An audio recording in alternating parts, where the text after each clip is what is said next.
One of the things that we ask clients before we get into selling them a water or septic truck is, uh, do they have what kind of fuel do they have access to? Or what do they prefer? All the decisions are usually community led. So because they'll know, their operations best. So we always ask, like, what are you looking for first?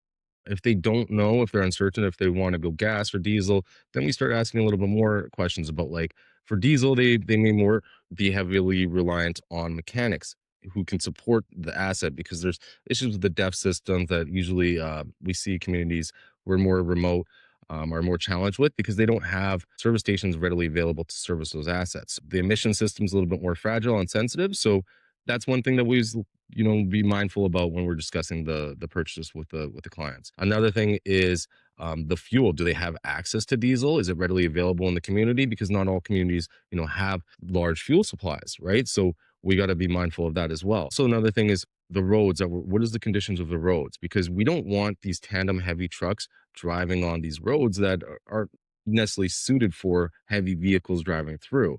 And these are homes that we're servicing. So some homes don't have long driveways for the tandem trucks to come in. So we also have to be considering, logistically, the guys on the ground, are they going to be able to get into these homes with these big trucks, or would a smaller, single axle vehicle be more suitable? Some of the difference between the tandem trucks and the single axle trucks are going to be the capacity of the tanks. So on the larger units, we're seeing about 3,000 gallons. On the smaller units, we're seeing about 1,600 gallons per unit. It's going to change based off of how many houses they're servicing, right? Because if you have a route that's they can the smaller truck can service all the homes in that one route. It's different. But if you're going a long distance, it may make sense to have the tandem truck and have a larger load, so then you don't have to be doing multiple trips. The water trucks are equipped with a heated cabinet, and this makes sure that when the hose reel comes back in, it doesn't freeze up and clog the hose. That's one of the benefits to having that. It is important because it is a water delivery truck, and that water is essential. We all know water is essential for all of us. So it's essential to keep that running, and that's why we have that heated cabinet there,